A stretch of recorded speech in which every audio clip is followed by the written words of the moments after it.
ನಮಸ್ಕಾರ. ಮುಖ್ಯಾಂಶಗಳು. ಲೋಕಸಭಾ ಚುನಾವಣೆ, ಪ್ರಧಾನಿ ನರೇಂದ್ರ ಮೋದಿ ಅವರಿಂದ ತಮಿಳುನಾಡು ಹಾಗೂ ಕರ್ನಾಟಕದಲ್ಲಿ ಸರಣಿ ಸಮಾವೇಶ, ಅಭ್ಯರ್ಥಿಗಳ ಪರ ಮತಯಾಚನೆ. ರಾಜ್ಯದಲ್ಲಿ ಕಾಂಗ್ರೆಸ್ ಜೆಡಿಎಸ್ ಜಂಟಿ ಪ್ರಚಾರ, ಕೋಲಾರ, ಚಿತ್ರದುರ್ಗ, ಕೆಆರ್ ನಗರದಲ್ಲಿ ರಾಹುಲ್ ಗಾಂಧಿ ಸಾರ್ವಜನಿಕ ಸಭೆ. ಇಂದು ಶ್ರೀರಾಮನವಮಿ, ದೇಶಾದ್ಯಂತ ಶ್ರದ್ಧಾಭಕ್ತಿಯ ಆಚರಣೆ.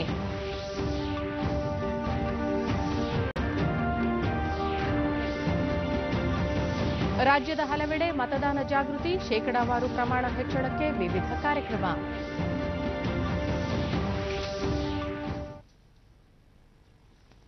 ವಾರ್ತೆಗಳ ವಿವರ.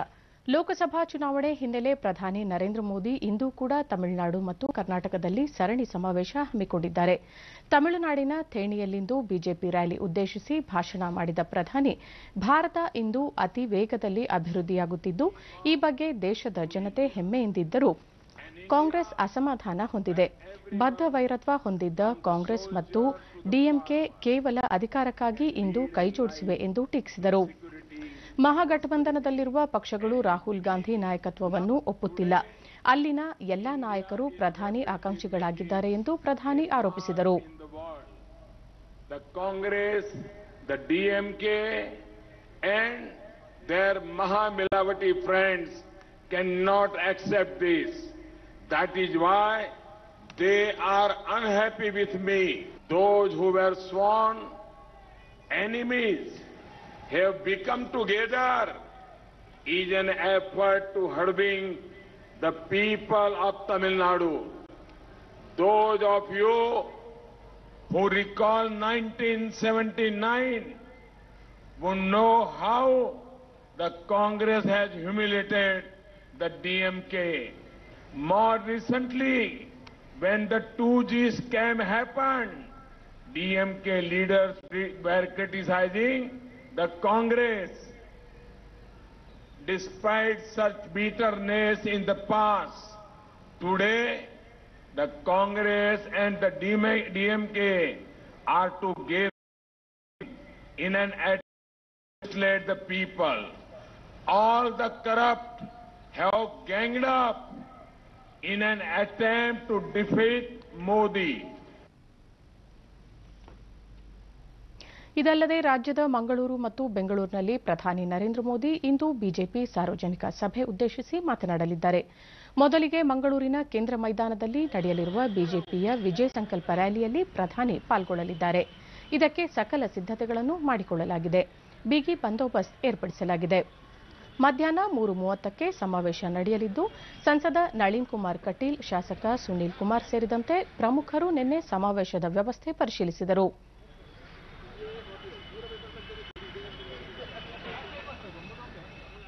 ಈ ಹಿನ್ನೆಲೆಯಲ್ಲಿ ನಾವು ಹೆಚ್ಚಿನ ಪೊಲೀಸ್ ದಕ್ಷಿಣ ಕನ್ನಡ ಜಿಲ್ಲೆಯ ಪೊಲೀಸ್ ಆಯುಕ್ತ ಡಾ ಸಂದೀಪ್ ಪಾಟೀಲ್, ನಗರ ವ್ಯಾಪ್ತಿಯಲ್ಲಿ ಬಿಗಿ ಪೊಲೀಸ್ ಬಂದೋಬಸ್ತ್ ಕೈಗೊಳ್ಳಲಾಗಿದ್ದು, ಯಾವುದೇ ಅಹಿತಕರ ಘಟನೆಗಳು ನಡೆಯದಂತೆ ಎಚ್ಚರ ವಹಿಸಲಾಗಿದೆ ಎಂದರು. ಕಂಟ್ರೋಲ್ ಮಾಡುವಂಥದ್ದು ಮತ್ತೆ ಸುಮಾರು 800ರಿಂದ ಅಧಿಕ ಬಸ್ಸಸ್ ಮತ್ತೆ ಬೇರೆ ಬೇರೆ ವಾಹನಗಳು ಏನು ನಗರಕ್ಕೆ ಪ್ರವೇಶ ಆಗುತ್ತೆ ಅದರ ಬಗ್ಗೆ ಟ್ರಾಫಿಕ್ ನಿಯಂತ್ರಣ ಮಾಡುವಂಥದ್ದು ಮತ್ತೆ ಲಾ ಅಂಡ್ ಆರ್ಡರ್ ಮೇಂಟೈನ್ ಮಾಡುವಂಥದ್ದು. ಸೊ ಈ ರೀತಿ ಆದಂತ ನಾವು ಬಂದೋಬಸ್ತನ್ನು ಮಾಡ್ತಾ ಇದ್ದೀವಿ.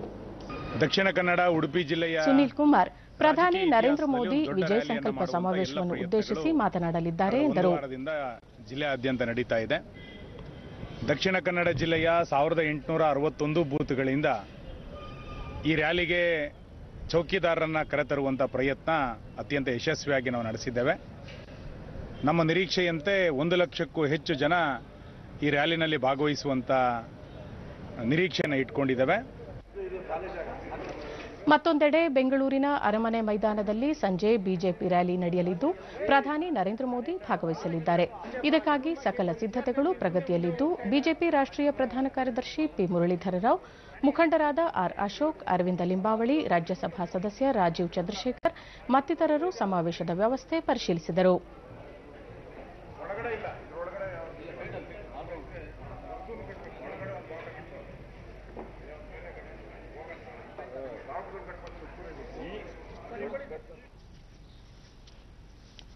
ಈಗ ನಮ್ಮ ಮಂಗಳೂರು ಪ್ರತಿನಿಧಿ ರಮೇಶ್ ಪೆರ್ಲಾ ಅವರಿಂದ ಹೆಚ್ಚಿನ ಮಾಹಿತಿ ಪಡೆಯೋಣ. ರಮೇಶ್, ಹೇಳಿ ರಮೇಶ್, ಇವತ್ತಿನ ಒಂದು ರ್ಯಾಲಿ ಎಷ್ಟೊತ್ತಿಗೆ ಶುರುವಾಗೋ ಸಾಧ್ಯತೆಗಳಿವೆ? ದಕ್ಷಿಣ ಕನ್ನಡ ಮತ್ತು ಉಡುಪಿ ಚಿಕ್ಕಮಗಳೂರು ಲೋಕಸಭಾ ಕ್ಷೇತ್ರದ ಚುನಾವಣಾ ಪ್ರಚಾರಕ್ಕಾಗಿ ಪ್ರಧಾನಮಂತ್ರಿ ನರೇಂದ್ರ ಮೋದಿ ಅವರು ಆಗಮಿಸಿದ್ದಾರೆ. ನಿಗದಿತ ಕಾರ್ಯಕ್ರಮ ಸಂಜೆ 3:15ಕ್ಕೆ ಆರಂಭವಾಗುತ್ತದೆ. ಮಧುರೆಯಿಂದ ಪ್ರಧಾನಮಂತ್ರಿ ಅವರು ಸುಮಾರು 4 ಗಂಟೆ 15 ನಿಮಿಷಕ್ಕೆ ಆಗಮಿಸುವ ಸಾಧ್ಯತೆ ಇದೆ. ರ್ಯಾಲಿಗಾಗಿ ಬೇಕಾದ ಸಿದ್ಧತೆ ನಡೆದಿದೆ. ಪೊಲೀಸ್ ಕಮಿಷನರ್ ಆದ ಸಂದೀಪ್ ಪಾಟೀಲ್ ಅವರ ನೇತೃತ್ವದಲ್ಲಿ ಸುಮಾರು 3,000ಕ್ಕೂ ಹೆಚ್ಚಿನ ಭದ್ರತಾ ಸಿಬ್ಬಂದಿಯನ್ನು ಭದ್ರತೆಯಾಗಿ ನೇಮಿಸಲಾಗಿದೆ. ಹಾಗೆ ಒಂದು ಎಷ್ಟು ಆಸನದ ವ್ಯವಸ್ಥೆ ಮಾಡಲಾಗಿದೆ ರಮೇಶ್? ಭಾರತೀಯ ಜನತಾ ಪಾರ್ಟಿಯ ಮುಖಂಡರ ಪ್ರಕಾರ ಸುಮಾರು 1 ಲಕ್ಷಕ್ಕಿಂತಲೂ ಹೆಚ್ಚು ಜನ ಈ ಕಾರ್ಯಕ್ರಮದಲ್ಲಿ ಭಾಗವಹಿಸುವ ಸಾಧ್ಯತೆ ಇದೆ. 75,000ಕ್ಕೂ ಹೆಚ್ಚಿನ ಆಸನದ ವ್ಯವಸ್ಥೆ ಮಾಡಲಾಗಿದೆ. ಮಂಗಳೂರಿನ ಹೃದಯ ಭಾಗದಲ್ಲಿರುವಂತಹ ನೆಹರು ಮೈದಾನದಲ್ಲಿ ಈ ಸಮಾವೇಶ ನಡೆಯುತ್ತಿದ್ದು ಸುಮಾರು 1 ಲಕ್ಷಕ್ಕಿಂತ ಹೆಚ್ಚು ಜನ ಅಲ್ಲಿ ಹಾಜರಾಗುವ ಅಥವಾ ಸೇರುವ ಸಂಭವ ಇದೆ. ಅದಲ್ಲದೆ ಈ ಸಮಾರಂಭಕ್ಕೆ ಬಿಜೆಪಿ ರಾಜ್ಯಾಧ್ಯಕ್ಷರಾದ BS ಯಡಿಯೂರಪ್ಪ, ವಿಧಾನ ಪರಿಷತ್ ಸದಸ್ಯರಾದ ಕೋಟ ಶ್ರೀನಿವಾಸ ಪೂಜಾರಿ, ಮಾಜಿ ಸಚಿವ CT ರವಿ ಮುಂತಾದವರು ಭಾಗವಹಿಸುವ ನಿರೀಕ್ಷೆ ಇದೆ. ರಮೇಶ್, ತಮ್ಮೆಲ್ಲ ಮಾಹಿತಿಗೆ ಧನ್ಯವಾದಗಳು.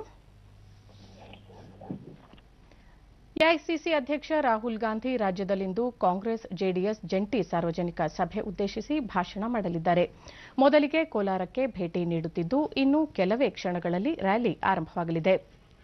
ಕೋಲಾರದ ನಂತರ ಚಿತ್ರದುರ್ಗ ಹಾಗೂ ಮಂಡ್ಯದ ಲೋಕಸಭಾ ಕ್ಷೇತ್ರವಾದ ಕೆಆರ್ ನಗರದಲ್ಲಿ ಜಂಟಿ ಸಮಾವೇಶ ಉದ್ದೇಶಿಸಿ ಭಾಷಣ ಮಾಡಲಿದ್ದಾರೆ.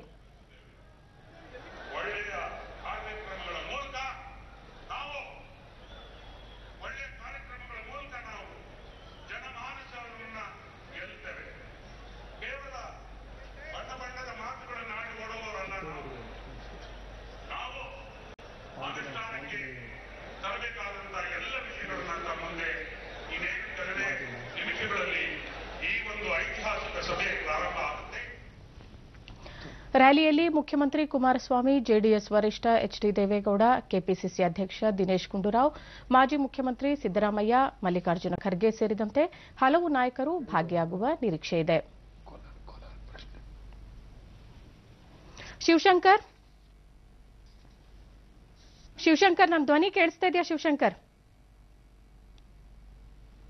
ಶಿವಶಂಕರ್ ಏನು ಈ ಕೋಲಾರ ಮೀಸಲು ಲೋಕಸಭಾ ಕ್ಷೇತ್ರ ತುಂಬಾ ಈ ಸರಿ ಕುತೂಹಲ ಅಂತಾನೆ ಹೇಳ್ಬೋದು. ಯಾಕಂದ್ರೆ ಇಲ್ಲಿಂದ 7 ಸಾರಿ ಗೆದ್ದಿರುವಂತಹ KH ಮುನಿಯಪ್ಪ ಈ ಸಾರಿ ಬಹಳಷ್ಟು ತೀವ್ರವಾದ ಒಂದು ಪೈಪೋಟಿಯನ್ನ ಎದುರಿಸ್ತಾ ಇದೆ ಅಂತಾನೆ ಹೇಳ್ಬೋದು. ಯಾಕಂದ್ರೆ ಇಲ್ಲಿ ಇದು ಒಂದು ಸುಭದ್ರವಾದಂತ ಒಂದು ಕಾಂಗ್ರೆಸ್ ಭದ್ರವಾದ ಕೋಟೆ ಅಂತ ಹೇಳ್ಬೋದು.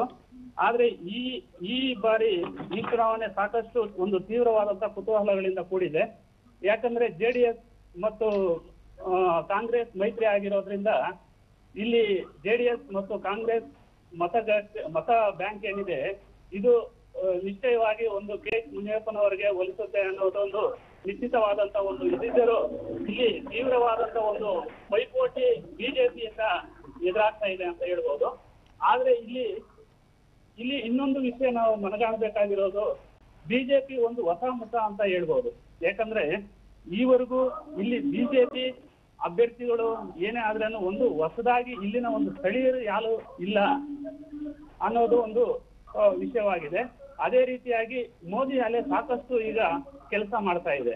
ಈ ಹಿನ್ನೆಲೆಯಲ್ಲಿ ಈ ಒಂದು ಸಭೆ ಮಹತ್ವವಾದಂತ ಒಂದು ಇದನ್ನ ನಿರ್ಣಯವನ್ನ ಕೈಗೊಳ್ತಾ ಇದೆ. ಈ ಒಂದು ಸಭೆಗೆ ರಾಹುಲ್ ಗಾಂಧಿ, ಎಐಸಿಸಿ ಅಧ್ಯಕ್ಷರಾದಂತಹ ರಾಹುಲ್ ಗಾಂಧಿ, ಮಲ್ಲಿಕಾರ್ಜುನ್ ಖರ್ಗೆ, ಮತ್ತೆ ಸಿದ್ದರಾಮಯ್ಯ, ಮತ್ತೆ CM ಕುಮಾರಸ್ವಾಮಿ, ಹೀಗೆ ಹಲವಾರು ನಾಯಕರು ಮತ್ತೆ ಸ್ಥಳೀಯ ನಾಯಕರು ಒಳಗೊಂಡಂತೆ ಸುಮಾರು 1 ಲಕ್ಷಕ್ಕಿಂತಲೂ ಹೆಚ್ಚಿನ ಒಂದು ಜನ ಇಲ್ಲಿ ಸೇರಿದ್ದಾರೆ. ಇದು 11 ಗಂಟೆಗೆ ಶುರುವಾಗಿರ್ಬೇಕಾಗಿತ್ತು. ಹಾಗಾದ್ರೆ ಇಲ್ಲಿವರೆಗೂ ಇನ್ನೂ ಶುರು ಆಗಿಲ್ಲ. ಈಗಾಗಲೇ ಎಲ್ಲ ನಾಯಕರು ಒಬ್ಬೊಬ್ಬರಾಗಿ ವೇದಿಕೆ ಅಂತ ಭಾವಿಸ್ತಿದ್ದಾರೆ ಅಂತ ಹೇಳ್ಬೋದು. ಹಾಗೆ ಶಿವಶಂಕರ್, ಈಗ ರಾಹುಲ್ ಗಾಂಧಿ ಅವರು ಎಷ್ಟೊತ್ತಿಗೆ ಕಾರ್ಯಕ್ರಮಕ್ಕೆ ಆಗಮಿಸುವ ಮಾಹಿತಿ ಇದೆ? ಈಗಾಗಲೇ ಒಂದು ಹೆಲಿಪ್ಯಾಡ್ ಬಂದಿದೆ. ಅದರಲ್ಲಿ ಸಾಕಷ್ಟು ನಾಯಕರು ಬಂದಿರಬಹುದು ಅಂತ ಒಂದು ಅನಿಸ್ತಾ ಇದೆ. ಈಗಾಗಲೇ ಮಲ್ಲಿಕಾರ್ಜುನ್ ಖರ್ಗೆ, ರಾಜೀವ್ ಗೌಡ, ಮತ್ತೆ ಡಾಕ್ಟರ್ ಹನುಮಂತಯ್ಯ ಮತ್ತೆ ಇತರೆ ನಾಯಕರು ವೇದಿಕೆಯಲ್ಲಿದ್ದಾರೆ. ಈಗಾಗಲೇ ಅವರು ತಮ್ಮ ಚುನಾವಣಾದ ಒಂದು ಪ್ರಣಾಳಿಕೆ ಆಗಿರ್ಬೋದು, ಮತ್ತೆ ಕಾಂಗ್ರೆಸ್ನ ಸಾಧನೆಗಳಾಗಿರ್ಬೋದು, ಇವೆಲ್ಲವನ್ನು ಒಬ್ಬೊಬ್ಬರಾಗಿ ಹೇಳ್ತಾ ಇದ್ದಾರೆ. ಶಿವಶಂಕರ್, ತಮ್ಮೆಲ್ಲ ಮಾಹಿತಿಗೆ ಧನ್ಯವಾದಗಳು. ಚಿತ್ರದುರ್ಗದಲ್ಲಿ ರಾಹುಲ್ ಗಾಂಧಿ ಸಮಾವೇಶಕ್ಕಾಗಿ ನಿನ್ನೆ ಕಾಂಗ್ರೆಸ್ ಮುಖಂಡ ಎಚ್ ಆಂಜನೇಯ ಮತ್ತಿತರರು ಸಿದ್ಧತೆ ಪರಿಶೀಲಿಸಿದರು.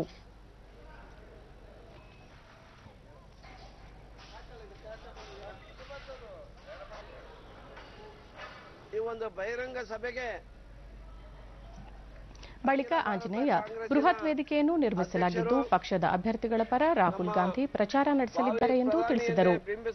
ಬಿಂಬಿಸುತ್ತಿರುವ ಶ್ರೀಮಾನ್ ರಾಹುಲ್ ಗಾಂಧಿ ಅವರು ಆಗಮಿಸ್ತಾ ಇದ್ದಾರೆ. ಇವತ್ತು ಭವ್ಯವಾದಂತಹ ಒಂದು ಪೆಂಡಲ್ ಇದು, ಜರ್ಮನ್ ಟೆಂಟ್. ಇದು ಫಸ್ಟ್ ಟೈಮ್ ಚಿತ್ರದುರ್ಗದಲ್ಲಿ ಇಷ್ಟೊಂದು ಬೃಹತ್ ಆಗಿರ್ತಕ್ಕಂಥ ಒಂದು ಟೆಂಟ್ ಅನ್ನ ಬಹಳ ತುರ್ತಾಗಿ, ಇದು ಬಹಳ ಆಧುನಿಕವಾಗಿದೆ. ಇದು ಬಹಳ ಅದ್ದೂರಿಯಾಗಿದೆ ಪೆಂಡಲ್ಲು. ಇಲ್ಲಿ ಸುಮಾರು ಒಂದು 25,000 ಚೇರ್ ಅನ್ನು ಹಾಕ್ಸ್ಬೇಕಂತ ಇದ್ದೇವೆ.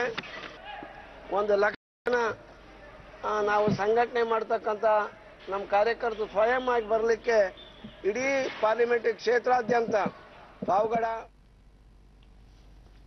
ಕಳೆದ ಗುರುವಾರ ನಡೆದ ಮೊದಲ ಹಂತದ ಲೋಕಸಭಾ ಚುನಾವಣೆಯಲ್ಲಿ ಒಟ್ಟಾರೆ ಶೇಕಡಾ 69.43% ಮತದಾನವಾಗಿದೆ ಎಂದು ಚುನಾವಣಾ ಆಯೋಗ ತಿಳಿಸಿದೆ. 18 ರಾಜ್ಯಗಳು ಮತ್ತು 2 ಕೇಂದ್ರಾಡಳಿತ ಪ್ರದೇಶಗಳ 91 ಲೋಕಸಭಾ ಕ್ಷೇತ್ರಗಳಿಗೆ ಮತದಾನ ನಡೆದಿತ್ತು. ಲೋಕಸಭಾ ಚುನಾವಣೆ ಹಿನ್ನೆಲೆ ಮೈಸೂರಿನಲ್ಲಿ ಕಾಂಗ್ರೆಸ್ ಮತ್ತು ಜೆಡಿಎಸ್ ಜಂಟಿ ಸಮಾವೇಶವನ್ನು ಮಾಜಿ ಪ್ರಧಾನಿ, ಜೆಡಿಎಸ್ ವರಿಷ್ಠ ಎಚ್ಡಿ ದೇವೇಗೌಡ ನಿನ್ನೆ ಉದ್ಘಾಟನೆ ಮಾಡಿದರು. ಸಮ್ಮಿಶ್ರ ಸರ್ಕಾರದ ಸಮನ್ವಯ ಸಮಿತಿ ಅಧ್ಯಕ್ಷ ಸಿದ್ದರಾಮಯ್ಯ, ಸಚಿವರಾದ ಜಿಟಿ ದೇವೇಗೌಡ, ಪುಟ್ಟರಾಜು, ಕೆಪಿಸಿಸಿ ಪ್ರಚಾರ ಸಮಿತಿ ಅಧ್ಯಕ್ಷ ಸಿಎಂ ಇಬ್ರಾಹಿಂ ಸೇರಿದಂತೆ ಪ್ರಮುಖರು ಪಾಲ್ಗೊಂಡಿದ್ದರು. ಈ ರಾಜ್ಯದಲ್ಲಿ ಬಳಿಕ ಎಚ್ಡಿ ದೇವೇಗೌಡ ಬಿಜೆಪಿಯನ್ನು ದೂರವಿಡುವ ಉದ್ದೇಶದಿಂದ ರಾಜ್ಯದಲ್ಲಿ ಮೈತ್ರಿ ಮಾಡಿಕೊಂಡಿದ್ದೇವೆ ಎಂದು ಹೇಳಿದರು. ಕೋಮುವಾದಿ ಪಕ್ಷವನ್ನ ಅದರ ಶಕ್ತಿಯನ್ನು ಕಡಿಮೆ ಮಾಡಲೇಬೇಕು ಅನ್ನುವ ಹಿನ್ನೆಲೆಯಲ್ಲಿ ಈ ಎರಡೂ ಪಕ್ಷಗಳು, ಒಂದು ರಾಷ್ಟ್ರೀಯ ಪಕ್ಷ ಮತ್ತೊಂದು ಪ್ರಾದೇಶಿಕ ಪಕ್ಷ, ಎರಡೂ ಪಕ್ಷಗಳು ಒಂದಾಗಿ ಇವತ್ತು ಸಮ್ಮಿಶ್ರ ಸರ್ಕಾರವನ್ನು ರಚನೆ ಮಾಡಿದೆವು. ಇದು ಸಿದ್ದರಾಮಯ್ಯ, ಪ್ರಧಾನಿ ನರೇಂದ್ರ ಮೋದಿ ಸರ್ಕಾರ ರೈತರ, ಮಹಿಳೆಯರ, ಹಿಂದುಳಿದವರ, ದಲಿತರ ಸಮಸ್ಯೆಗಳನ್ನು ಬಗೆಹರಿಸುವಲ್ಲಿ ವಿಫಲವಾಗಿದೆ ಎಂದು ಆರೋಪ ಮಾಡಿದರು. ದಲಿತರು, ಹಿಂದುಳಿದವರು, ಅಲ್ಪಸಂಖ್ಯಾತರು, ರೈತರು, ಮಹಿಳೆಯರು ಆತಂಕದಿಂದ ಬದುಕಬೇಕಾದಂತಹ ಪರಿಸ್ಥಿತಿ ಇದೆ. ಅಲ್ಪಸಂಖ್ಯಾತರು ಭಯದಿಂದ ಬದುಕಬೇಕಾದಂತಹ ಪರಿಸ್ಥಿತಿ ಇದೆ. ನೀವೆಲ್ಲ ನೋಡಿರ್ಬೋದು, ದೇಶದ ಅನೇಕ ರಾಜ್ಯಗಳಲ್ಲಿ ದಲಿತರನ್ನ ಬೆತ್ತಲ ಮಾಡಿ ಅವ್ರ ಮೇಲೆ 400 ರೂಪಾಯಿ ಗ್ಯಾಸ್ ಸಿಲಿಂಡರ್ ಇತ್ತು, 1000 ರೂಪಾಯಿ ಹೋಗಿದೆ. ಸಿಎಂ ಇಬ್ರಾಹಿಂ, ಪ್ರಧಾನಿ ನರೇಂದ್ರ ಮೋದಿ ಆಡಳಿತದಲ್ಲಿ ಗ್ರಾಮೀಣ ಭಾಗದ ಜನರಿಗೆ ಪ್ರಯೋಜನ ಆಗಿಲ್ಲ ಎಂದು ಟೀಕಿಸಿದರು. ಮೋದಿ ಹೇಳಿದ್ರ 600 ರೂಪಾಯಿ ತಂತ ಗೊಬ್ಬರ ಇವತ್ತು ಡಬಲ್ ರೇಟ್ ಆಗಿದೆ. ಮೋದಿ ಹೇಳಿದ್ರ ಏನ್ ಹೇಳಿದ್ರು ಮೋದಿ? ಜಲಿಯನ್ ವಾಲಾಬಾಗ್ ಹತ್ಯಾಕಾಂಡಕ್ಕೆ ಇಂದಿಗೆ 100 ವರ್ಷ. ಈ ಹಿನ್ನೆಲೆಯಲ್ಲಿ ಉಪರಾಷ್ಟಪತಿ ಎಂ ವೆಂಕಯ್ಯನಾಯ್ಡು ಇಂದು ಪಂಜಾಬಿನ ಅಮೃತಸರದಲ್ಲಿರುವ ಜಲಿಯನ್ ವಾಲಾಬಾಗ್ ಐತಿಹಾಸಿಕ ಸ್ಮಾರಕ ಸ್ಥಳಕ್ಕೆ ಭೇಟಿ ನೀಡಿ ಹುತಾತ್ಮರಿಗೆ ಗೌರವ ನಮನ ಸಲ್ಲಿಸಲಿದ್ದಾರೆ. ಬಳಿಕ ಅವರು ಸ್ಮರಣಾರ್ಥ ನಾಣ್ಯ ಮತ್ತು ಅಂಚೆ ಚೀಟಿ ಬಿಡುಗಡೆ ಮಾಡಲಿದ್ದಾರೆ. 1919 ಏಪ್ರಿಲ್ 13ರಂದು ಬ್ರಿಟಿಷರು ಜಾರಿಗೆ ತಂದ ರೌಲತ್ ಕಾಯ್ದೆ ವಿರೋಧಿಸಿ ಪಂಜಾಬ್ನ ಅಮೃತಸರದಲ್ಲಿರುವ ಜಲಿಯನ್ ವಾಲಾಬಾಗ್ ಉದ್ಯಾನದಲ್ಲಿ ಶಾಂತಿಯುತವಾಗಿ ಪ್ರತಿಭಟನೆ ನಡೆಸುತ್ತಿದ್ದರು. ಈ ವೇಳೆ ಬ್ರಿಟಿಷ್ ಸೇನೆಯ ಜನರಲ್ ಡಯರ್ ಆದೇಶದ ಮೇರೆಗೆ ಬ್ರಿಟಿಷ್ ಸೇನೆ ಹೋರಾಟಗಾರರ ಮೇಲೆ ನಿರಂತರ ಗುಂಡು ಹಾರಿಸಿದ ಪರಿಣಾಮ ಮಕ್ಕಳು, ಮಹಿಳೆಯರು ಸೇರಿದಂತೆ ಸಾವಿರಾರು ಮಂದಿ ಪ್ರಾಣ ತ್ಯಾಗ ಮಾಡಿದ್ದರು. ಸ್ವಾತಂತ್ರ್ಯ ಹೋರಾಟದ ಘಟನೆಗಳಲ್ಲಿ ಜಲಿಯನ್ ವಾಲಾಬಾಗ್ ಒಂದು ಪ್ರಮುಖ ಘಟ್ಟವಾಗಿದೆ. जिसमें कुछ नेता भाषण देने वाले थे। इस सभा को अंग्रेजी बचाने के लिए मैदान में मौजूद एकमात्र कुएं में कूद गए, पर देखते ही देखते वो कुआं भी लाशों से भर गया। जलियांवाला बाग की दीवारों पर गोलियों के निशान आज भी चीख चीख कर ब्रिटिश राज में हुए इस कत्लेआम की कहानी बयां कर रहे हैं। Memorial on the commemoration of 100 years of the massacre. AICC ಅಧ್ಯಕ್ಷ ರಾಹುಲ್ ಗಾಂಧಿ ಜಲಿಯನ್ ವಾಲಾಬಾಗ್ ಹುತಾತ್ಮ ಸ್ಮಾರಕಕ್ಕೆ ಗೌರವ ನಮನ ಸಲ್ಲಿಸಿದರು.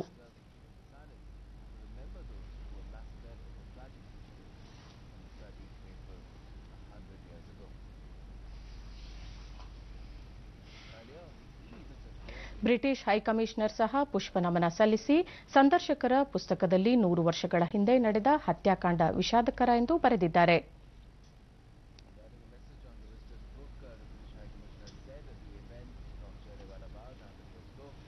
ರಾಷ್ಟ್ರಪತಿ ರಾಮನಾಥ್ ಕೋವಿಂದ್ ಟ್ವೀಟ್ ಸಂದೇಶದಲ್ಲಿ ಇಂದಿಗೆ 100 ವರ್ಷಗಳ ಹಿಂದೆ ಸ್ವಾತಂತ್ರ್ಯ ಹೋರಾಟಗಾರರು ಜಲಿಯನ್ ವಾಲಾಬಾಗ್ನಲ್ಲಿ ಹುತಾತ್ಮರಾಗಿದ್ದರು. ಆ ಭಯಾನಕ ಹತ್ಯಾಕಾಂಡ ನಾಗರಿಕ ಸಮಾಜದಲ್ಲಿ ಒಂದು ಕಪ್ಪು ಚುಕ್ಕೆ. ಆ ದಿನವನ್ನು ಭಾರತ ಎಂದಿಗೂ ಮರೆಯಲು ಕಷ್ಟ ಸಾಧ್ಯ. ಹೋರಾಟದಲ್ಲಿ ಅಮರರಾದವರಿಗೆ ನಾವು ಗೌರವ ಸಲ್ಲಿಸುವುದು ಅಗತ್ಯ ಎಂದು ತಿಳಿಸಿದ್ದಾರೆ.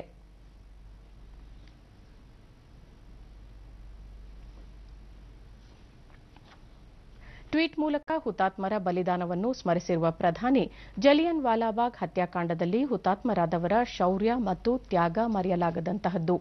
ಅವರ ಸ್ಮರಣೆ ನವಭಾರತದ ನಿರ್ಮಾಣಕ್ಕೆ ಮತ್ತಷ್ಟು ಪರಿಶ್ರಮದಿಂದ ಶ್ರಮಿಸಲು ಸ್ಫೂರ್ತಿದಾಯಕ ಎಂದು ಹೇಳಿದ್ದಾರೆ. ಪ್ರಧಾನಿ ನರೇಂದ್ರ ಮೋದಿ ಅವರಿಗೆ ರಷ್ಯಾ ಸರ್ಕಾರದ ಅತ್ಯುನ್ನತ ನಾಗರಿಕ ಪುರಸ್ಕಾರ Order of Saint Andrew the Apostle ಸಂದಿದೆ.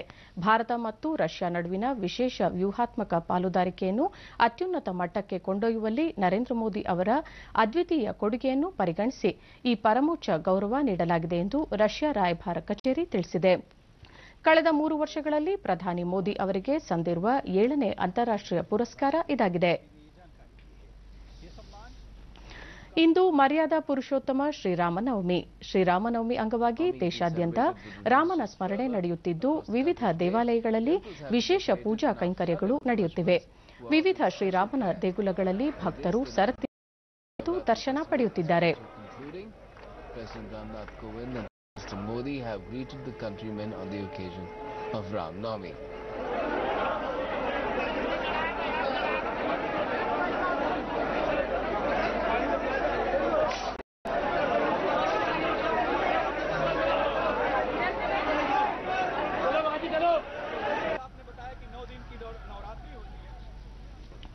ರಾಷ್ಟ್ರಪತಿ ರಾಮನಾಥ್ ಕೋವಿಂದ್, ಪ್ರಧಾನಿ ನರೇಂದ್ರ ಮೋದಿ ದೇಶದ ಜನತೆಗೆ ಶ್ರೀರಾಮನವಮಿಯ ಶುಭಾಶಯ ಕೋರಿದ್ದಾರೆ.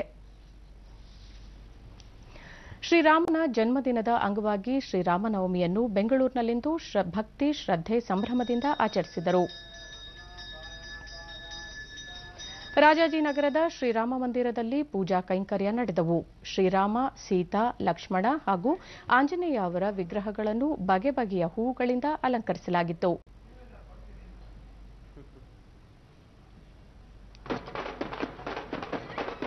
ಶ್ರೀರಾಮ ಸೇನಾ ಮಂಡಳಿ ವತಿಯಿಂದ ಹಮ್ಮಿಕೊಂಡಿದ್ದ ಶ್ರೀರಾಮಮೂರ್ತಿಯ ರಥೋತ್ಸವ ಮೆರವಣಿಗೆಯಲ್ಲಿ ಭಕ್ತರು ಪಾಲ್ಗೊಂಡಿದ್ದರು.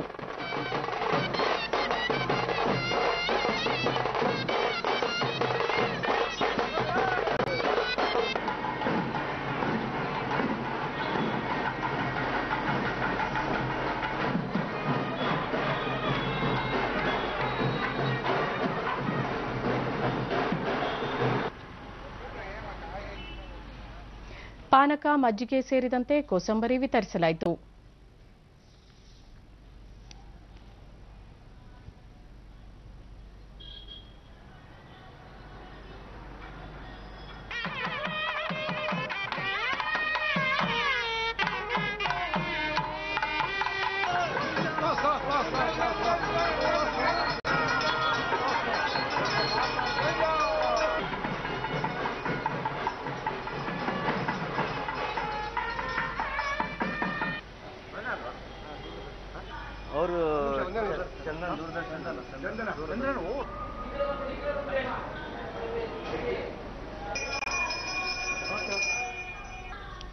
ರಾಜ್ಯದ 28 ಲೋಕಸಭಾ ಕ್ಷೇತ್ರಗಳಿಗೆ 2 ಹಂತಗಳಲ್ಲಿ ಚುನಾವಣೆ ನಡೆಯಲಿದ್ದು, ತಲಾ 14 ಕ್ಷೇತ್ರಗಳಿಗೆ ಇದೇ 18 ಹಾಗೂ 23ರಂದು ಮತದಾನ ನಡೆಯಲಿದೆ.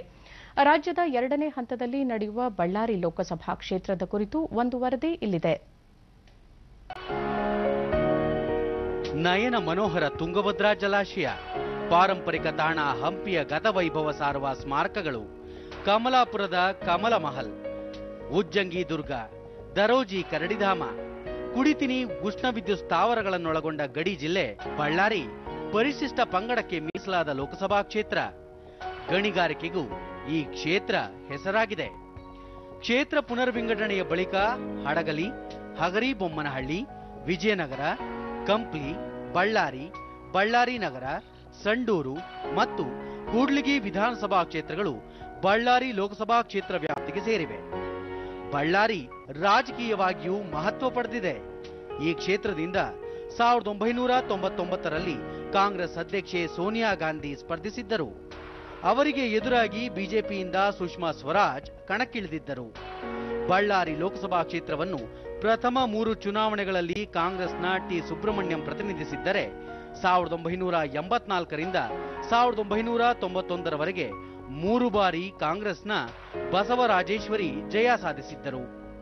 ಪ್ರಸ್ತುತ ಕ್ಷೇತ್ರದಲ್ಲಿ 8,61,934 ಪುರುಷರು ಮತ್ತು 8,68,425 ಮಹಿಳೆಯರು ಸೇರಿ ಒಟ್ಟು 17,30,591 ಮತದಾರರಿದ್ದಾರೆ.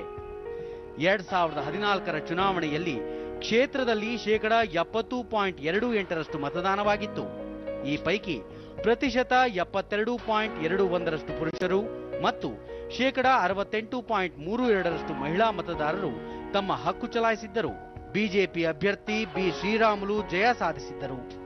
2018ರಲ್ಲಿ ಕ್ಷೇತ್ರಕ್ಕೆ ಉಪಚುನಾವಣೆ ನಡೆದಾಗ ಕಾಂಗ್ರೆಸ್ನ ವಿಎಸ್ ಉಗ್ರಪ್ಪ ಆಯ್ಕೆಯಾಗಿದ್ದು ಕ್ಷೇತ್ರದ ಹಾಲಿ ಸಂಸತ್ ಸದಸ್ಯರಾಗಿದ್ದಾರೆ. ಈ ಬಾರಿ ಕಾಂಗ್ರೆಸ್ನ ವಿಎಸ್ ಉಗ್ರಪ್ಪ ಮೈತ್ರಿ ಅಭ್ಯರ್ಥಿಯಾಗಿ ಸ್ಪರ್ಧಿಸಿದ್ದು ಅವರ ವಿರುದ್ಧ ಬಿಜೆಪಿ ದೇವೇಂದ್ರಪ್ಪ ಅವರನ್ನು ಕಣಕ್ಕಿಳಿಸಿದೆ. ಇಲ್ಲಿ ನೇರ ಸ್ಪರ್ಧೆ ಏರ್ಪಟ್ಟಿದೆ. ಲೋಕಸಭಾ ಚುನಾವಣೆ ನಿಮಿತ್ತ ರಾಮನಗರ ಜಿಲ್ಲಾ ಸ್ವೀಪ್ ಸಮಿತಿಯಿಂದ ಮತದಾನ ಜಾಗೃತಿಗಾಗಿ ಕ್ರೀಡಾ ಮತ್ತು ಸಾಂಸ್ಕೃತಿಕ ಸ್ಪರ್ಧೆಗಳನ್ನು ನಿನ್ನೆ ಏರ್ಪಡಿಸಲಾಗಿತ್ತು. ಕಡ್ಡಾಯ ಮತದಾನ ಮಾಡುವಂತೆ ಸಾರ್ವಜನಿಕರಿಗೆ ಪ್ರತಿಜ್ಞಾವಿಧಿ ಬೋಧಿಸಲಾಯಿತು.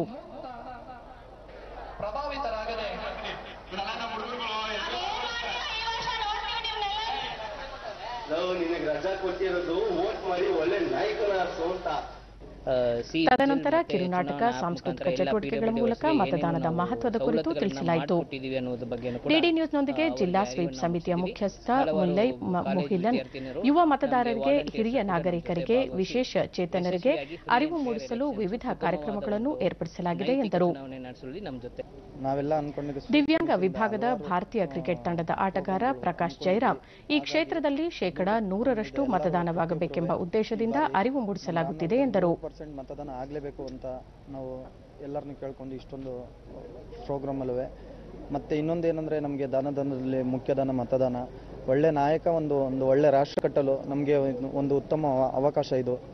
ಯಾವುದೇ ದುಡ್ಡಿನ ಆಮಿಷಕ್ಕೂ ಇದೇ ವಿದ್ಯಾರ್ಥಿಗಳು ಮತದಾನ ಮಾಡುವ ಕುರಿತು ತಮ್ಮ ಅಭಿಪ್ರಾಯ ಹಂಚಿಕೊಂಡರು. ನಮ್ಮ ನಾಯಕರನ್ನ ಸುಸಜ್ಜಿತವಾಗಿ ಆರಿಸುವಂತ ಹಕ್ಕು ನಮ್ದು. ನಮ್ಮ ಓಟನ್ನ ಮಾರಾಟಕ್ಕೆ ಇಡಬೇಡಿ.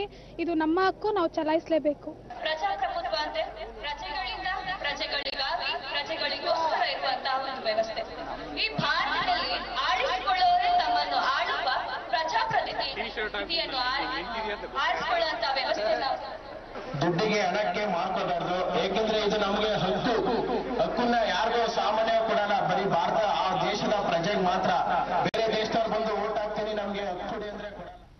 ಮತದಾನದ ಕುರಿತು ಜಾಗೃತಿ ಮೂಡಿಸುವ ಸಲುವಾಗಿ ಮೈಸೂರಿನಲ್ಲಿಂದು ರನ್ ಫಾರ್ ಡೆಮಾಕ್ರಸಿ ಹಮ್ಮಿಕೊಳ್ಳಲಾಗಿತ್ತು. ಜಿಲ್ಲಾ ಸ್ವೀಪ್ ಸಮಿತಿ ಮತ್ತು ಮೈಸೂರು ಮಹಾನಗರ ಪಾಲಿಕೆ ಸಹಯೋಗದಲ್ಲಿ ಹಮ್ಮಿಕೊಳ್ಳಲಾಗಿದ್ದ ಮ್ಯಾರಥಾನ್ಗೆ ವಿಶ್ರಾಂತ ಕುಲಪತಿ ಪ್ರೊಫೆಸರ್ ಶೇಖ್ ಅಲಿ ಚಾಲನೆ ನೀಡಿದರು. ಮೈಸೂರು ನಗರ ಪೊಲೀಸ್ ಆಯುಕ್ತರಾದ ಬಾಲಕೃಷ್ಣ, ಚಿತ್ರನಟರಾದ ಮಂಡ್ಯ ರಮೇಶ್, ನಟಿಯರಾದ ಸುಧಾ ಬೆಳವಾಡಿ, ಸಂಯುಕ್ತ ಹೊರನಾಡು, ಪ್ರೊಫೆಸರ್ ಕೃಷ್ಣಗೌಡ ಮತ್ತಿತರರು ಪಾಲ್ಗೊಂಡಿದ್ದರು.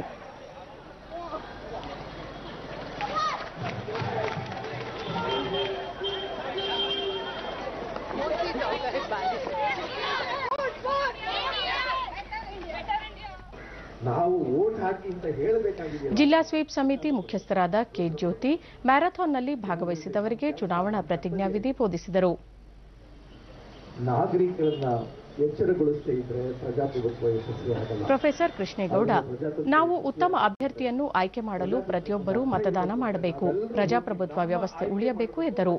ಮೈಸೂರು ಮಹಾನಗರ ಪಾಲಿಕೆ ಆಯುಕ್ತರಾದ ಶಿಲ್ಪಾ ನಾಗ್ ಈ ಬಾರಿ ಮೈಸೂರು ಜಿಲ್ಲೆಯಲ್ಲಿ ಶೇಕಡಾವಾರು ಮತದಾನದ ಪ್ರಮಾಣ ಹೆಚ್ಚಿಸಲು ಜಾಗೃತಿ ಕಾರ್ಯಕ್ರಮ ಹಮ್ಮಿಕೊಳ್ಳಲಾಗಿದೆ ಎಂದರು. ಸ್ವಪ್ರೇರಣೆಯಿಂದ ಭಾಗವಹಿಸಿದ್ದಾರೆ. ಇದೇ ಜೋಶ್ನ, ಇದೇ ಎಂಥೂಸಿಯಾಸಂನ ನೀವು ವೋಟಿಂಗ್ ನಲ್ಲೂ ಕೂಡ ತೋರಿಸಬೇಕು. ಮೈಸೂರು ನಗರದಲ್ಲಿ ಅಟ್ಲೀಸ್ಟ್ 80% ವೋಟಿಂಗ್ ಆಗಬೇಕು ಅಂತ ಆಶಯ ಮಾಡ್ತಾ ನನ್ನ ಮಾತನ್ನು ಮುಗಿಸ್ತಾ ಇದ್ದೀನಿ.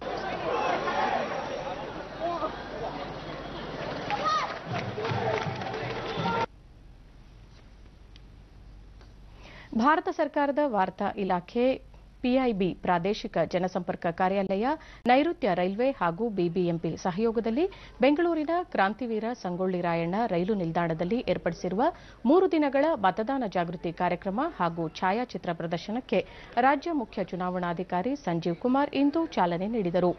ಭಾರತ ಸರ್ಕಾರದ ವಾರ್ತಾ ಶಾಖೆ ಹಾಗೂ ಪ್ರಾದೇಶಿಕ ಜನಸಂಪರ್ಕ ಕಾರ್ಯಾಲಯದ ಹೆಚ್ಚುವರಿ ಮಹಾನಿರ್ದೇಶಕ ಎಂ ನಾಗೇಂದ್ರ ಸ್ವಾಮಿ, ನೈಋತ್ಯ ರೈಲ್ವೆ ವಿಭಾಗೀಯ ವ್ಯವಸ್ಥಾಪಕ ಆರ್ಎಸ್ ಸಕ್ಸೇನಾ, ಪಿಬಿಎಂಪಿ ವಿಶೇಷ ಆಯುಕ್ತ ಎಸ್ಜಿ ರವೀಂದ್ರ, ನೈಋತ್ಯ ರೈಲ್ವೆ ಹೆಚ್ಚುವರಿ ವಿಭಾಗೀಯ ವ್ಯವಸ್ಥಾಪಕರಾದ ಕಲ್ಯಾಣಿ ಸೇತುರಾಮನ್ ಮತ್ತಿತರರು ಉಪಸ್ಥಿತರಿದ್ದರು. ಮತದಾನದ ಮಹತ್ವ ಸಾರುವ ಛಾಯಾಚಿತ್ರ ಪ್ರದರ್ಶನವನ್ನು ಇದೇ ವೇಳೆ ಗಣ್ಯರು ವೀಕ್ಷಿಸಿದರು.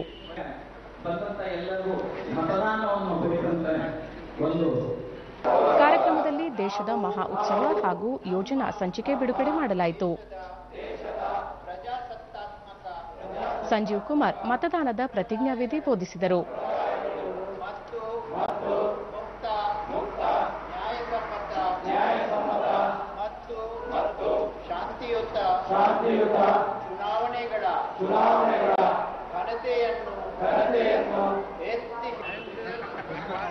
ಇದೇ ವೇಳೆ ವಿದ್ಯುನ್ಮಾನ ಮತಯಂತ್ರ ಮತ್ತು ವಿವಿಪ್ಯಾಟ್ಗಳ ಕಾರ್ಯನಿರ್ವಹಣೆ ಬಗ್ಗೆ ಮನವರಿಕೆ ಮಾಡಿಕೊಡುವ ಅಣುಕು ಮತದಾನ ನಡೆಸಲಾಯಿತು.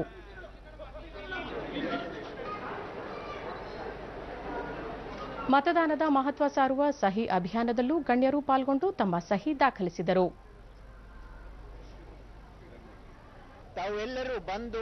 ಸಂಜೀವ್ ಕುಮಾರ್, ಮತದಾನ ಸಾರ್ವಜನಿಕರ ಹಕ್ಕು ಮಾತ್ರವಲ್ಲ, ಅವರ ಕರ್ತವ್ಯವೂ ಆಗಿದೆ. ಪ್ರಜಾಪ್ರಭುತ್ವ ವ್ಯವಸ್ಥೆಯಲ್ಲಿ ಮತದಾನ ಅತ್ಯಂತ ಮಹತ್ವದ್ದಾಗಿದೆ.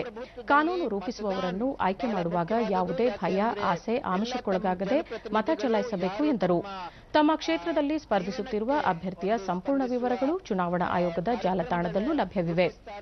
ಇವುಗಳನ್ನು ನೋಡಿಕೊಂಡು ಸ್ವವಿವೇಕದಿಂದ ಮತ ಚಲಾಯಿಸಬೇಕು ಎಂದು ಹೇಳಿದರು. ಬೆಂಗಳೂರು ನಗರದಲ್ಲಿ ಮತದಾನ ಪ್ರಮಾಣ ಕಡಿಮೆಯಾಗುತ್ತಿರುವುದು ವಿಷಾದನೀಯ. ಇಂತಹ ಕಾರ್ಯಕ್ರಮಗಳು ಮತದಾನದ ಪ್ರಮಾಣ ಹೆಚ್ಚಾಗಲು ಸಹಕಾರಿಯಾಗಲಿವೆ ಎಂದರು. ಆ ದಿಶೆಯಲ್ಲಿ ನಾವೆಲ್ಲರೂ ಯೋಚಿಸಬೇಕಾಗುತ್ತದೆ. ತಮ್ಮ ಮತದಾನ ಯಾವಾಗಲೂ ಗೌಪ್ಯ ಇದೆ. ಅದಕ್ಕೆ ಬೇರೆ ಯಾರಿಗೂ ಅದರ ಬಗ್ಗೆ ಗೊತ್ತಾಗೋದಿಲ್ಲ. ತಾವು ಯಾವುದೇ ಒಂದು ಭಯ ಅಥವಾ ಆಮಿಷಗೆ ಒಳಗಾಗದೆ ಮತ ಚಲಾಯಿಸಬೇಕು.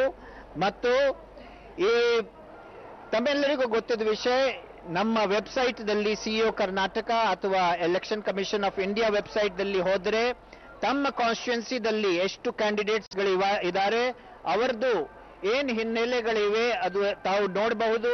ಅದರಲ್ಲಿ ಅವರು ಒಂದು ಅಫಿಡವಿಟ್ ಕೊಟ್ಟಿದ್ದಾರೆ. ಅಫಿಡವಿಟ್ನಲ್ಲಿ ಹಿಂದಿನ 5 ವರ್ಷದಲ್ಲಿ ಅವರದ್ದು ಎಷ್ಟು ಆಸ್ತಿ ಪಾಸ್ತಿ ಇದೆ ಅಥವಾ ಬೆಳೆದಿದೆ, ಯಾವ ರೀತಿ, ಅದು ಎಲ್ಲ ಮಾಹಿತಿ ಇದೆ. ಮತ್ತು 5 ವರ್ಷ ಈಗ ಅವರ ಮೇಲೆ ಎಷ್ಟು ಕ್ರಿಮಿನಲ್ ಕೇಸಸ್ ಇದೆ ಅಥವಾ ಕನ್ವಿಕ್ಷನ್ ಆಗಿದೆ, ಅದು ಮಾಹಿತಿ ಕೂಡ ತಾವು ಅದರಲ್ಲಿ ನೋಡಬಹುದು. ಅದು ನೋಡಿಕೊಂಡು ತಮ್ಮ ಸ್ವವಿವೇಕದಿಂದ ಯಾವುದೇ ಒಂದು ಒತ್ತಡ ಅಥವಾ ಯಾವುದೇ ಆಮಿಷಗೆ ಒಳಗಾಗದೆ ಮತದಾನ ಮಾಡಲಿಕ್ಕೆ ಮುಂದೆ ಬರಬೇಕು. ಈ ಕಾರ್ಯಕ್ರಮ ಭಾನುವಾರ. ಡಿಡಿ ನ್ಯೂಸ್ನೊಂದಿಗೆ ಎಂ ನಾಗೇಂದ್ರ ಸ್ವಾಮಿ, ಮತದಾನದ ಮಹತ್ವದ ಬಗ್ಗೆ ಏರ್ಪಡಿಸಿರುವ ಛಾಯಾಚಿತ್ರ ಪ್ರದರ್ಶನ ಇದೇ ಭಾನುವಾರದವರೆಗೆ ನಡೆಯಲಿದೆ. ಚುನಾವಣಾ ನೀತಿ ಸಂಹಿತೆಯನ್ನು ಪಾಲಿಸಿ ಪ್ರಜಾಪ್ರಭುತ್ವವನ್ನು ಬಲಪಡಿಸಲು ಪ್ರತಿಯೊಬ್ಬರೂ ಮತದಾನವೆಂಬ ಚುನಾವಣಾ ಉತ್ಸವದಲ್ಲಿ ಪಾಲ್ಗೊಳ್ಳಬೇಕು ಎಂದು ಮನವಿ ಮಾಡಿದರು. ಪಾಲಿಸಿ ವಿವೇಚನೆಯಿಂದ ಮತವನ್ನ ಚಲಾಯಿಸಬೇಕು ಎಂಬುದರ ಬಗ್ಗೆ ಅರಿವನ್ನು ಮೂಡಿಸಲಿಕ್ಕೆ ನಾವು ಇಲ್ಲಿ ಪ್ರಯತ್ನ ಪಡ್ತಾ ಇದ್ದೇವೆ. ಕಾರ್ಪೊರೇಷನ್ ವತಿಯಿಂದ ಮತದಾನ ಯಂತ್ರಗಳ ವಿವಿಪಿಟಿ ಮತ್ತೆ ಮತ ಚಲಾಯಿಸುವ ಯಂತ್ರಗಳ ಒಂದು ಡೆಮೋ ಕೂಡ ನಾವು ಇಲ್ಲಿ ಆಯೋಜಿಸಿದ್ದೇವೆ. ಮತದಾರರು ಇಲ್ಲಿ ತಾವು ಮತವನ್ನ ಚಲಾಯಿಸಿ ಅದು ಸರಿಯಾಗಿ ಅವರು ಮತ ಚಲಾಯಿಸಿದ ವ್ಯಕ್ತಿಗೆ ತಲುಪುತ್ತದೆ, ಬೀಳುತ್ತದೆ ಎನ್ನುವುದನ್ನು ವಿವಿಪಿಟಿ ಮುಖಾಂತರ ಖಚಿತಪಡಿಸಿಕೊಳ್ಳುವಂಥ ಅವಕಾಶವನ್ನು ಕೂಡ ಇಲ್ಲಿ ಮಾಡಲಾಗಿದೆ. ಇಸ್ರೋ ಹಾಗೂ ಯುಆರ್ ರಾವ್ ಬಾಹ್ಯಾಕಾಶ ಕೇಂದ್ರದ ಮಾಜಿ ನಿರ್ದೇಶಕರಾದ ಡಾಕ್ಟರ್ ಎಸ್ಕೆ ಶಿವಕುಮಾರ್ ಅವರು ವಯೋಸಹಜ ಅನಾರೋಗ್ಯದಿಂದಾಗಿ ಬೆಂಗಳೂರಿನಲ್ಲಿಂದು ನಿಧನರಾಗಿದ್ದಾರೆ. ಮಂಗಳ ಕಕ್ಷೆಗೆ ಉಪಗ್ರಹ ಉಡಾವಣೆ ಸೇರಿ ಹಲವು ಉಪಗ್ರಹಗಳ ಅಭಿವೃದ್ಧಿ ವಿನ್ಯಾಸದಲ್ಲಿ ಡಾಕ್ಟರ್ ಶಿವಕುಮಾರ್ ಅವರು 2,500ಕ್ಕೂ ಹೆಚ್ಚು ಇಂಜಿನಿಯರ್ಗಳು ವಿಜ್ಞಾನಿಗಳ ತಂಡದ ಮುಂದಾಳತ್ವ ವಹಿಸಿದ್ದರು. ವಿಜ್ಞಾನ ಕ್ಷೇತ್ರದಲ್ಲಿ ಶಿವಕುಮಾರ್ ಅವರು ನೀಡಿದ ಕೊಡುಗೆಯನ್ನು ಪರಿಗಣಿಸಿ ಭಾರತ ಸರ್ಕಾರ 2015ರಲ್ಲಿ ಅವರಿಗೆ ಪದ್ಮಶ್ರೀ ಪುರಸ್ಕಾರ ನೀಡಿ ಗೌರವಿಸಿತ್ತು. ಕೊನೆಯಲ್ಲಿ ಮತ್ತೊಮ್ಮೆ ಮುಖ್ಯಾಂಶಗಳು. ಲೋಕಸಭಾ ಚುನಾವಣೆ, ಪ್ರಧಾನಿ ನರೇಂದ್ರ ಮೋದಿ ಅವರಿಂದ ತಮಿಳುನಾಡು ಹಾಗೂ ಕರ್ನಾಟಕದಲ್ಲಿ ಸರಣಿ ಸಮಾವೇಶ, ಅಭ್ಯರ್ಥಿಗಳ ಪರ ಮತಯಾಚನೆ. ರಾಜ್ಯದಲ್ಲಿ ಕಾಂಗ್ರೆಸ್ ಜೆಡಿಎಸ್ ಜಂಟಿ ಪ್ರಚಾರ, ಕೋಲಾರ, ಚಿತ್ರದುರ್ಗ, ಕೆಆರ್ ನಗರದಲ್ಲಿ ರಾಹುಲ್ ಗಾಂಧಿ ಸಾರ್ವಜನಿಕ ಸಭೆ. ಇಂದು ಶ್ರೀರಾಮನವಮಿ, ದೇಶಾದ್ಯಂತ ಶ್ರದ್ಧಾಭಕ್ತಿಯ ಆಚರಣೆ.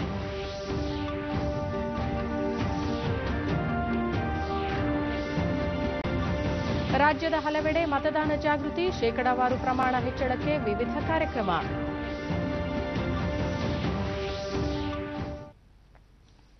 ನಮ್ಮ ಮುಂದಿನ ವಾರ್ತಾ ಪ್ರಸಾರ ಸಂಜೆ 7 ಗಂಟೆಗೆ ಚಂದನದಲ್ಲಿ. ನಮಸ್ಕಾರ.